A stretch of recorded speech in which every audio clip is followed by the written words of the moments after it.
The gunshot wound in his abdomen was still bleeding when I found him collapsed in the hospital parking garage at 2 in the morning. I should have called security, I should have run, but something about the way his hand gripped my ankle, desperate, silent, commanding even in his weakness, made me freeze. His eyes opened just barely, dark and unreadable despite the pain that should have had him screaming. One word fell from his lips in accented English before he lost consciousness. "Please."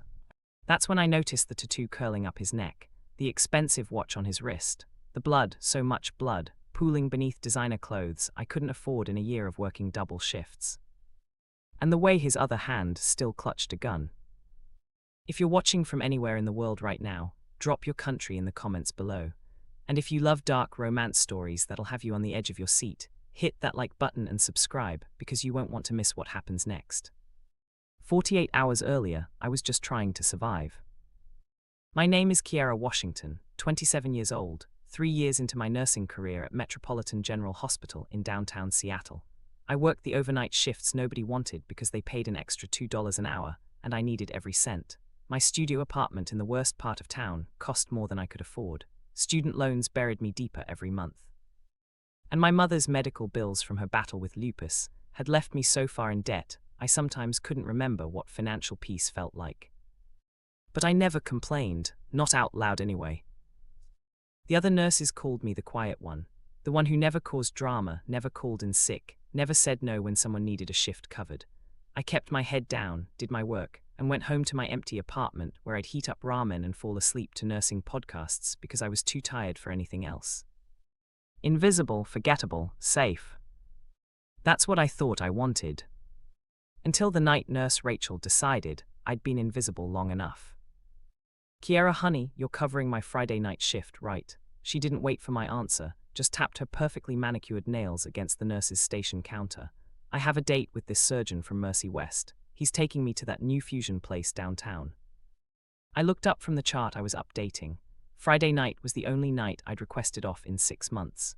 My mother's birthday. I'd already made reservations at her favorite restaurant, nothing fancy, just the soul food place near her assisted living facility that reminded her of home. "Rachel, I can't, I already have." "Please," she leaned in, her voice dropping to that syrupy tone that made my skin crawl. "You know I never ask for favors." She asked constantly. "I really can't this time." Her expression shifted, the sweetness vanished like sugar dissolving in acid. "You know what, Kiera? I'm tired of always being nice to you. Maybe if you actually had a life instead of being here every night like some pathetic." "Rachel," charge nurse Monica's voice cut through the tension. "That's enough." Rachel's smile returned instantly, bright and hollow. "Just saying what everyone thinks. Some of us have lives, some of us have options." Her eyes traveled over me slowly, deliberately, "and some of us just have poverty." She walked away, her laughter echoing down the hallway. Monica touched my shoulder briefly. "Ignore her, she's miserable." But the words had already landed, already opened the wound I worked so hard to keep closed, the wound that reminded me I was barely surviving, that I was alone, that I'd given up everything, my social life, my dreams of traveling, my chance at love, to stay afloat in a city that chewed up people like me and spit them out. I finished my shift in silence, collected my things from my locker, and walked out to the parking garage just after 2 a.m. The garage was nearly empty at that hour, just a handful of cars belonging to overnight staff scattered across 3 levels. My ancient Honda Civic sat in its usual spot on the lowest level where the lighting was worst, but parking was free. I was halfway to my car when I heard it. A sound, wet, labored, wrong. I stopped, my hand instinctively reaching for the pepper spray on my keychain. The garage was silent except for the distant hum of ventilation and that sound, breathing that rattled like someone was drowning. "Hello?" Stupid, that's what they always did in horror movies right before they died. But I was a nurse, my training overrode my common sense. I followed the sound between 2 parked cars, and that's when I saw him. A man, Asian, maybe early 30s, collapsed against a concrete pillar with one hand pressed against his abdomen where blood seeped between his fingers. His other hand held a gun loosely, pointed at nothing, his grip weakening. His eyes met mine. Even in pain, even bleeding out, there was something in those eyes that made my breath catch. Authority, power, the kind of presence that made you stand straighter without knowing why. And fear, just a flicker of it beneath the surface. His hand shot out faster than someone dying should be able to move. His fingers wrapped around my ankle with surprising strength. Please. That's all he said, one word, accented, Korean I thought, and raw. The gun slipped from his other hand, clattering to the concrete. Then his eyes rolled back and he collapsed completely. I should have run, called 911 from a safe distance. Let the professionals handle whatever gang violence or crime scene this clearly was. But I was already kneeling beside him, my fingers finding his pulse. Thready, weak, fadding. The gunshot wound was in his right lower abdomen. Through and through, I realized, seeing the exit wound when I carefully turned him. The bleeding was steady but not arterial. He'd lost a lot of blood, but he could survive this. If I helped him. If I didn't ask questions. I looked around the garage, empty. No cameras on this level, I'd noticed that months ago. No witnesses. My hands moved on autopilot. I stripped off my cardigan, pressed it against the wound, applied pressure. His eyes flickered open briefly. Hospital, I said firmly. You need a hospital. No, the word came out sharp despite his weakness. His hand found my wrist, gripping with shocking strength. No hospital, no police. You'll die. Then I die, his eyes locked on mine, but not in a hospital. Something in his voice told me this wasn't negotiable. This wasn't a request. Even bleeding out in a parking garage, this man was giving orders he expected to be followed. I made a decision that would change everything. My car, can you walk? He managed a slight nod. It took 10 minutes to get him to my Civic, 10 minutes of him leaning his considerable weight against me, leaving blood streaks on my scrubs, breathing hard against my neck. He was tall, at least 6 feet, and solid with muscle. Every step seemed to cost him. But he never made a sound, never complained, just focused on moving forward with a determination that felt almost inhuman. I got him into the passenger seat, reclined it back, and drove. Not to my apartment, too risky. Instead, I headed to the only place I could think of, a foreclosed house 3 blocks from my building that had been sitting empty for months. I'd noticed the broken lock on the back door during one of my walks. Breaking and entering, aiding a criminal, possibly accessory to murder. The thoughts scrolled through my mind like a nightmare checklist of ways I was destroying my life. But I didn't stop. I got him inside, into what used to be the master bedroom, laid him on the dusty floor with my cardigan still pressed against his wound. Then I went back to my car and grabbed the first aid kit I kept in my trunk. It wasn't enough, not even close. I needed supplies, real supplies. I drove back to the hospital, parked in a different area, and used my badge to access the supply room during the shift change when everyone was distracted. Gauze, antibiotics, IV fluids, suture kit, everything I needed I took. Theft, add it to the list. By the time I got back to the empty house, dawn was breaking. The man, I didn't even know his name, was still unconscious but breathing steadier. I spent the next 2 hours cleaning the wound, stitching what I could, starting an IV line and pumping him full of fluids and antibiotics. My hands shook the entire time. Not from the medical procedure, I'd done this 100 times in the ER. From the realization of what I was doing. When I finally sat back against the wall, exhausted and covered in his blood, I let myself really look at him. Beautiful, that was the first word that came to mind. Sharp jawline, high cheekbones, lips that were almost too perfect. His black hair fell across his forehead, matted with sweat. The tattoo I'd glimpsed earlier curled up the left side of his neck, intricate. Deliberate, clearly expensive work. And his clothes, even blood-soaked and ruined, I could tell they cost more than my car. Who was he? His eyes opened suddenly, catching me staring. Why? His voice was rough, weaker than before. Why did you help me? I didn't have a good answer, you asked. Something flickered in his expression, surprise maybe. What's your name? Kiera, I swallowed. What's yours? He was quiet for a long moment. Jin-Woo. Jin-Woo, I repeated. You were shot. Do you remember what happened? Yes. Are the people who shot you going to come looking for you? His jaw tightened. No, they think I'm dead. The certainty in his voice sent a chill down my spine. And the police won't find me. He tried to sit up, grimaced, and fell back. No one will. You need rest, antibiotics, at least a week of. You can't tell anyone I'm here. I won't. Why? He asked again. You don't know me, I could be a murderer. You? Does it matter? I thought about that, about Rachel's words, about my empty apartment and emptier life, about working myself to exhaustion for people who barely remembered my name. Right now, I said quietly, no, it doesn't. He studied me for a long moment, then something in his face softened just slightly. Thank you, Kiera. 2 words, that's all it took to crack something open inside me. I stayed with him for 6 hours that first day, changed his bandages, monitored his vitals, made sure the IV drip was steady, and when I finally had to leave for my next shift, I locked him in and prayed he'd still be alive when I returned. He was. For 3 days I lived this double life, nurse by night, criminal accomplice by day. I'd finish my hospital shift, grab supplies I'd hidden throughout the building, and drive to the abandoned house where Jin-Woo waited. He was healing fast, faster than he should have been. By day 2 he could sit up. By day 3 he was walking slowly around the room. His strength returned like a tide coming in, steady, inevitable, powerful. And with it came questions. You're a nurse, he said on the 3rd evening as I changed his bandages, at Metropolitan General. Yes. How did you afford nursing school? The question surprised me. Loans, a lot of them. Family help. Just my mother, but she's sick, has been for years. His eyes tracked my movements, no father. He left when I was 12. I kept my voice neutral, never looked back. Siblings? No. Boyfriend, husband. I laughed despite myself. Do I look like I have time for that? Do you look lonely? The words hit harder than they should have. I paused in wrapping the fresh bandage. I'm fine, I said. Liar. I looked up sharply. His expression was unreadable. You saved my life, he said quietly. Risked everything for a stranger. People don't do that unless they have nothing to lose.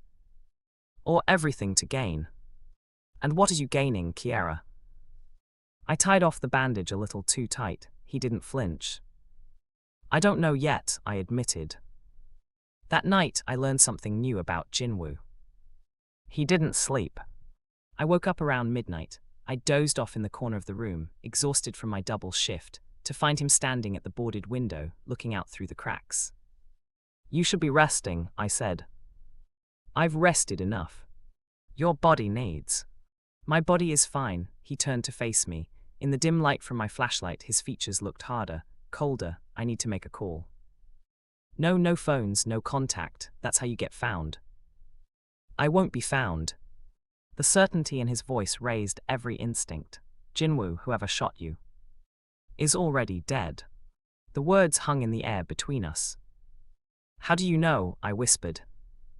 Because I know the people I work with. They don't leave loose ends. They don't take chances. If they thought I was alive, this entire city would be crawling with. He stopped himself. You wouldn't be safe. Are you saying I'm in danger?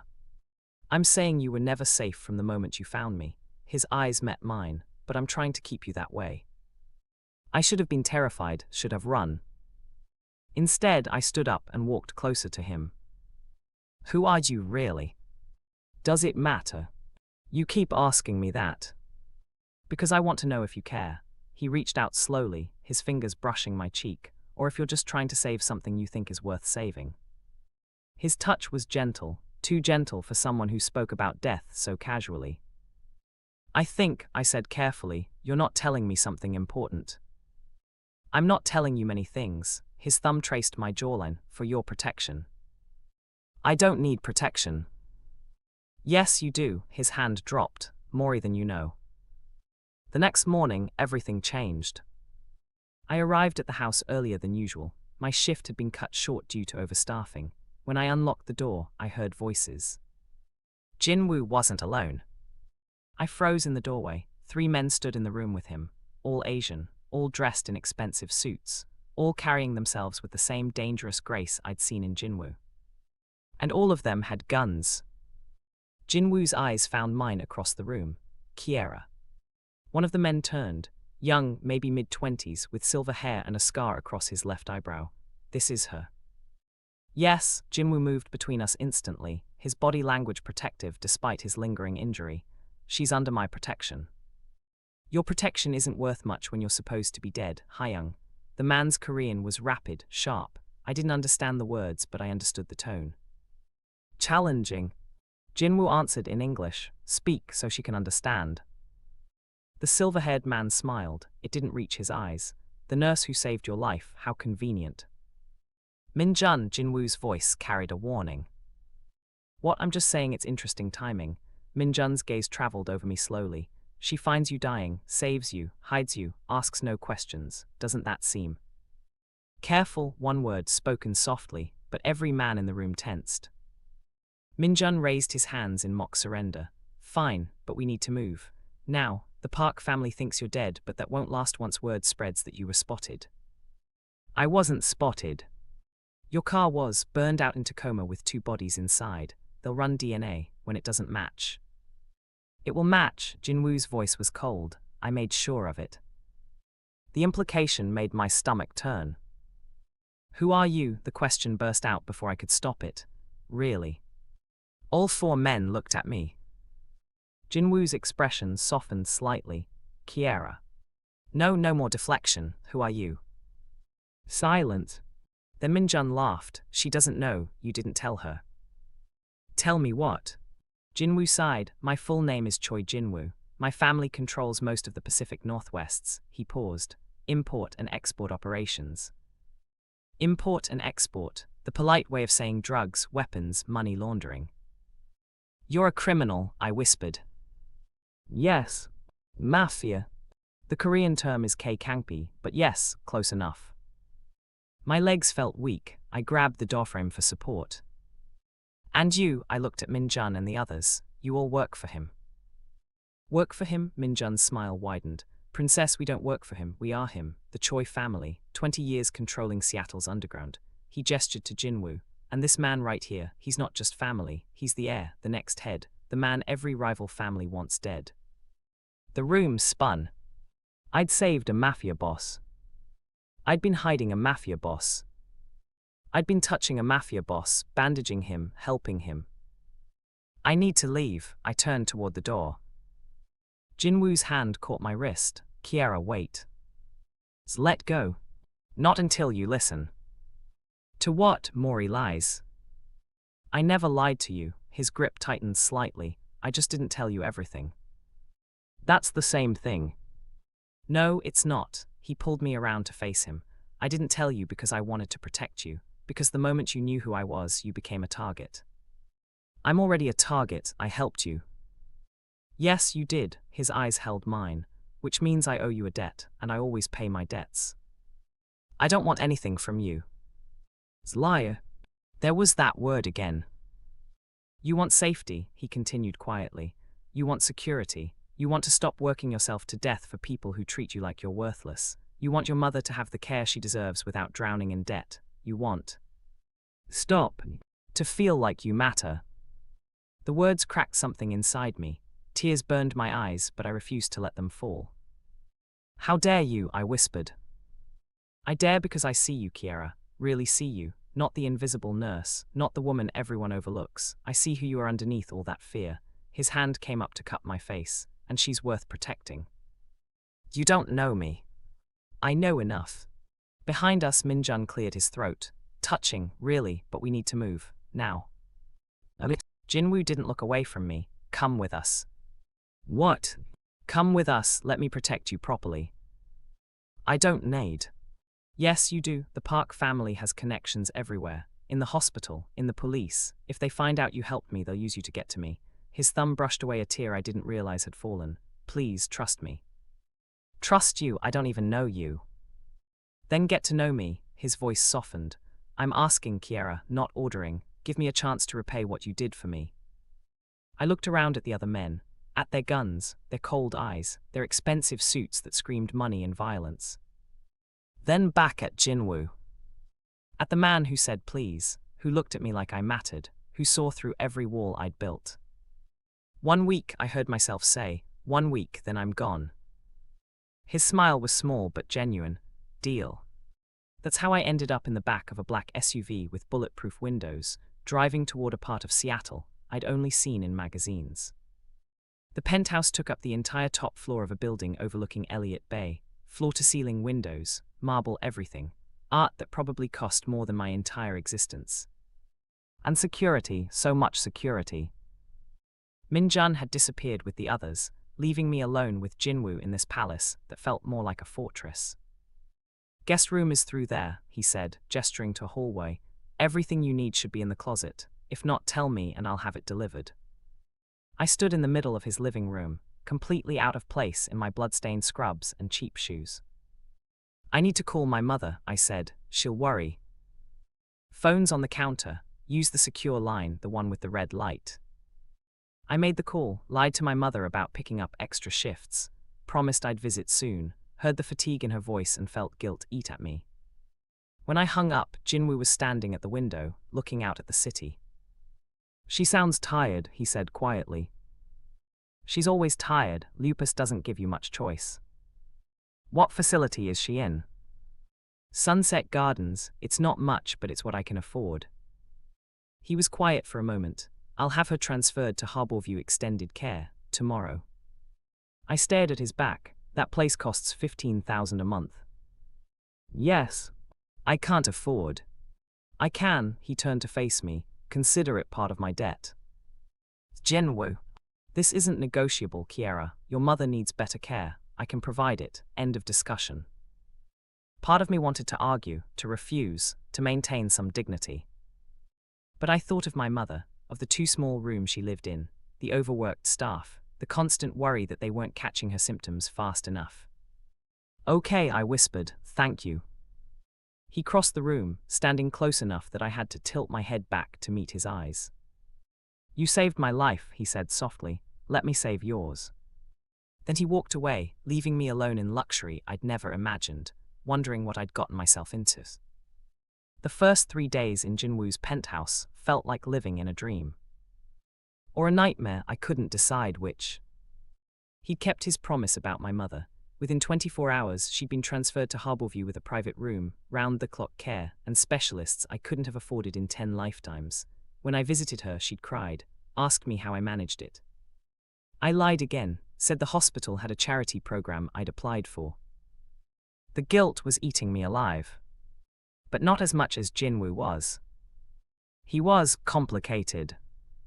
During the day, he was all business. Phone calls in rapid Korean, meetings with men who looked at me like I was a curiosity. He ran his empire from the penthouse office, and I caught glimpses of the power he wielded, the way people jumped when he spoke, the fear mixed with respect in their eyes.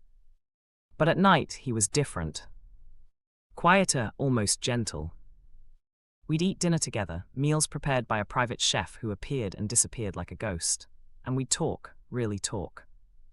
I learned he was 32, born in Seoul, raised between Korea and Seattle after his father expanded the family business to America. He spoke 4 languages, hated mushrooms, loved classical music but would never admit it to his men. And he listened when I talked, really listened. About nursing school, about my mother's diagnosis, about my father leaving and how it had broken something in me I never quite fixed. "He was a fool," Jin-Woo said one night, his voice low over wine I couldn't pronounce, "to walk away from you.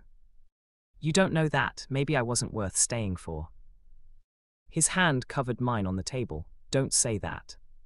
It's what I believe." "Then believe something different." His eyes held mine. "Believe that you're worth everything." The intensity in his gaze made my heart race. On the 4th night, everything shifted.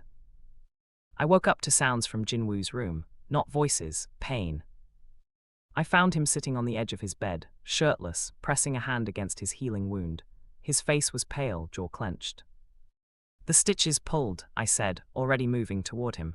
"Why didn't you call me?" "It's fine." "It's not fine, you're bleeding again." I grabbed the first aid kit I'd noticed in his bathroom, fully stocked, I realized, because he'd anticipated this, anticipated needing me. "Lie back," I ordered. For once, he obeyed. I cleaned the wound carefully, my hands steady despite the intimacy of touching him this way. His skin was warm, smooth, marked with scars that told stories I didn't want to imagine. How did you get this one? I touched a scar on his ribs. Knife fight, I was 17. This one, another scar across his collarbone. Bullet, 19. And this, my finger traced a mark near his heart. His hand caught mine, holding it against his chest. I could feel his heartbeat, strong, steady. That one, he said quietly, was the closest anyone's gotten to killing me, until last week. What happened? I trusted the wrong person. His eyes held mine. In the dim light, I could see vulnerability there, real fear beneath the calm surface. Does it ever scare you? I asked, living like this. Every day. The honesty surprised me. Then why do it? Because it's who I am, who my family is, and in this world you either rule or you die. His hand tightened on mine. I chose to rule. And what if you get tired of ruling? Then I die anyway. He smiled, but it was sad. There's no retirement in my line of work, Kiera, only succession. I finished the stitches in silence, but when I tried to pull away, his hand stopped me. Stay. One word, a request, not an order.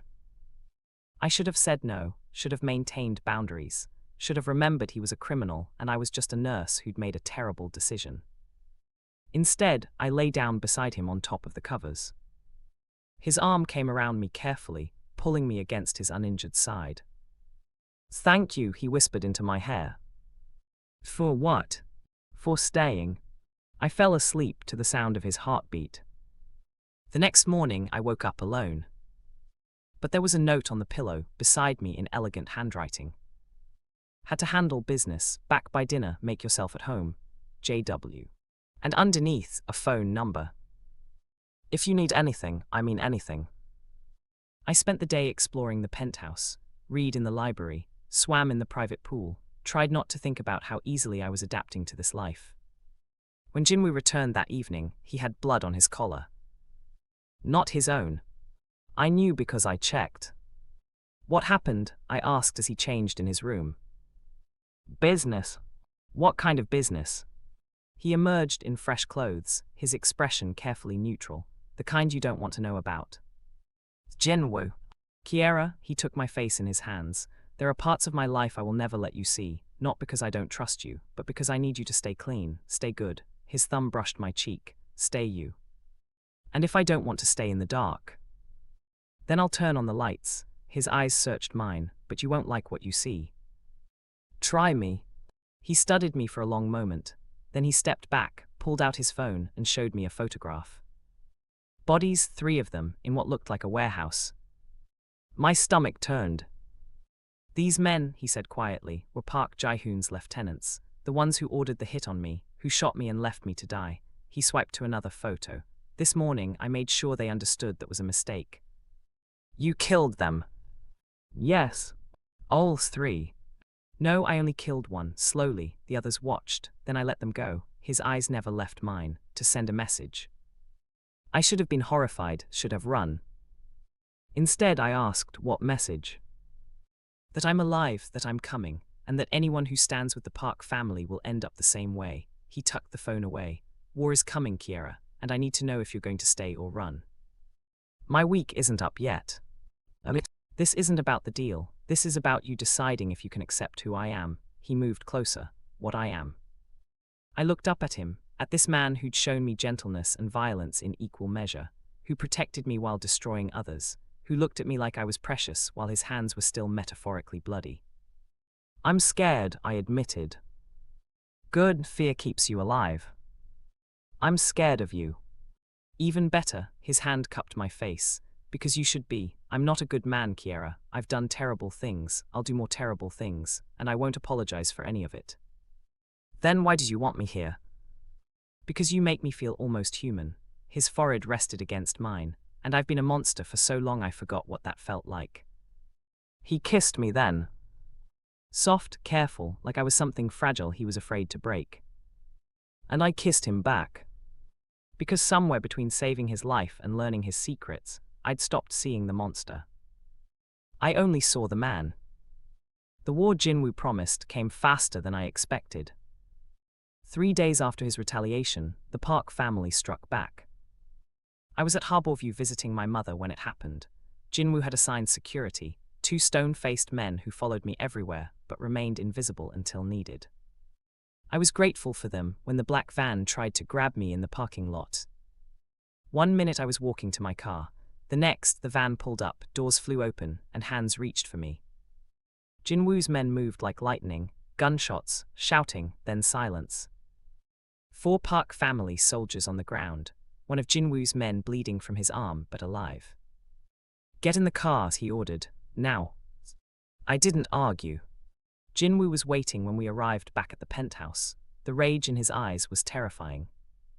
"Did they touch you?" His hands ran over me, checking for injuries. "Did they hurt you?" "No, your men stopped them." "Good." He pulled me against him, his whole body shaking with barely controlled fury. "Good." Then he made a call in Korean, short, clipped, final. When he hung up, he looked at me with something like agony in his eyes. "I need to send you away," he said. "Somewhere safe, somewhere they can't find you." "No, Kiera." "No," I pulled back. "You don't get to pull me into your world, make me care about you, and then push me away because it gets dangerous. They tried to take you, to use you against me. And they failed. Next time they might not. Then teach me to defend myself, give me security, do whatever you need to do, but don't send me away." My hands gripped his shirt. "Please." He looked at me like I was breaking his heart. "You should run from me," he whispered, "as far and fast as you can." Probably, I rose on my toes, pressing my lips to his, but I won't. That night, everything changed between us. He was gentle, reverent, worshipping every inch of me like I was sacred, and I gave myself to him completely, understanding that I was choosing this life, this man, this danger. Afterward, wrapped in his arms, he whispered against my hair, "I love you." 3 words I never expected to hear. "I love you too," I whispered back. And I meant it, even knowing what he was. The next 2 weeks were a blur of violence and tenderness. Jin-Woo was wagging war on 2 fronts, against the Park family in the streets and against his own instinct to protect me by pushing me away. I stayed, learned about his world, met his inner circle properly. Min-jun became an unlikely ally. "You're either very brave or very stupid," he told me one afternoon. "I haven't decided which. Can't I be both?" He laughed. "I like you, try not to get killed." But the threats kept coming. Car bombs, sniper attempts, ambushes that Jin-Woo's security barely thwarted.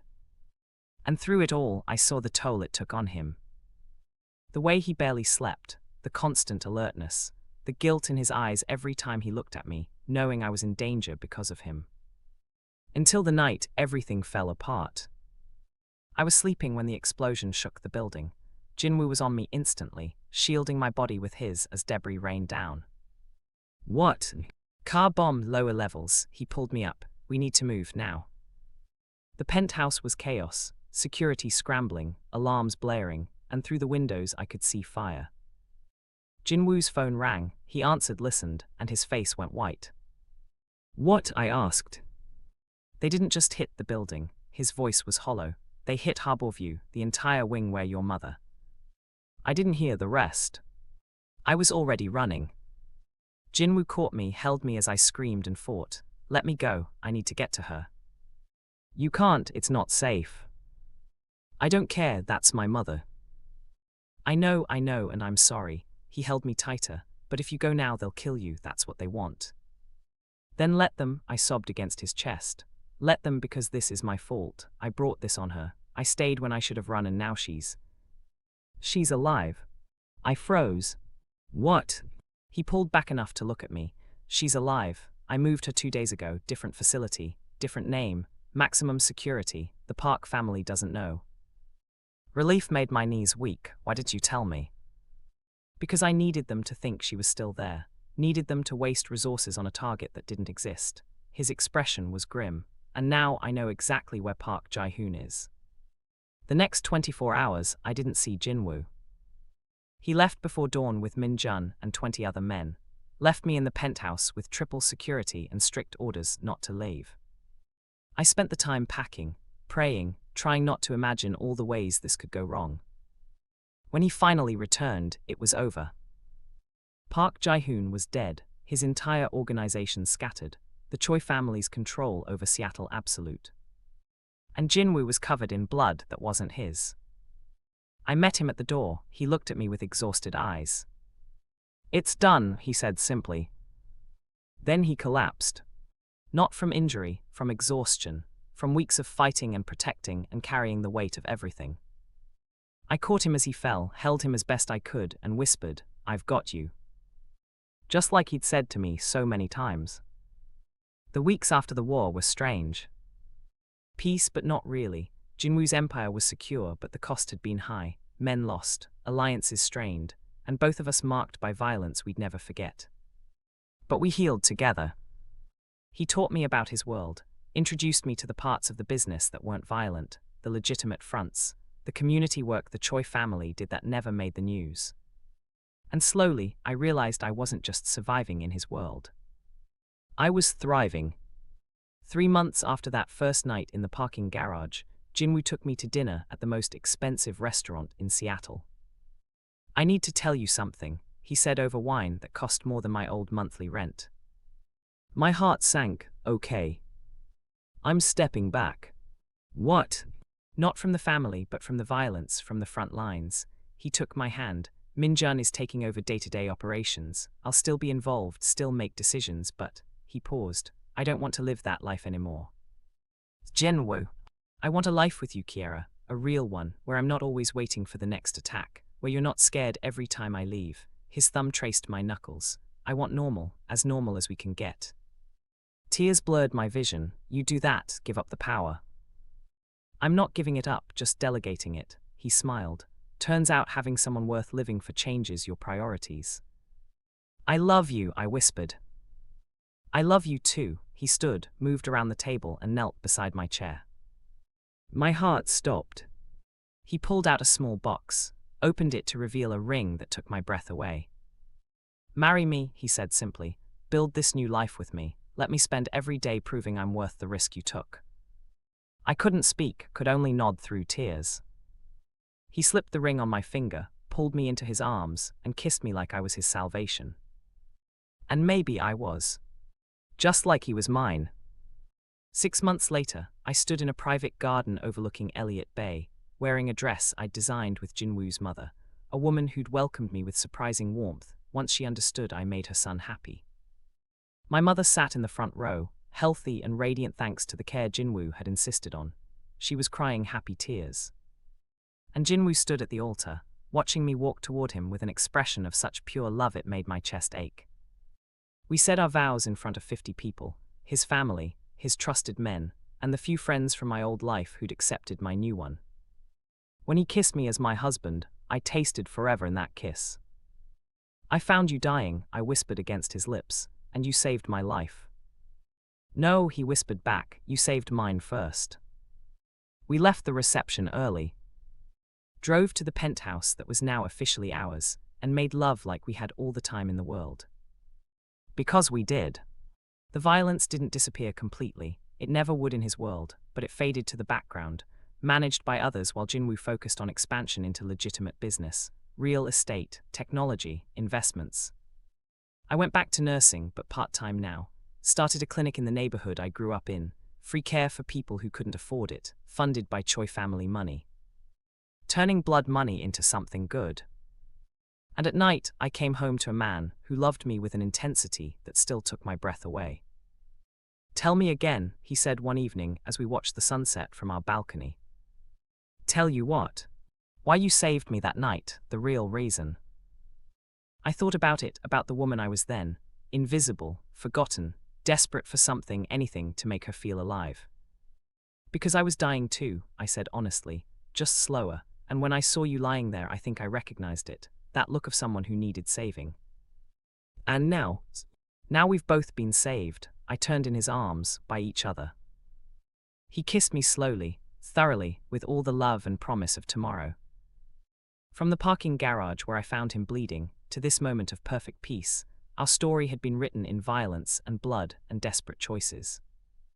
But it was ours. And I wouldn't change a single page. So that's the story of how a Korean mafia boss lost his memory of fear, and a black nurse reminded him what it meant to truly live. If you made it to the end, thank you for listening. Drop a comment telling me what you thought, and if you want more stories like this, hit that subscribe button. These dark romance tales don't write themselves, and your support means everything. Until next time, remember, sometimes the most dangerous thing you can do is save the wrong person's life. Or maybe it's exactly the right person.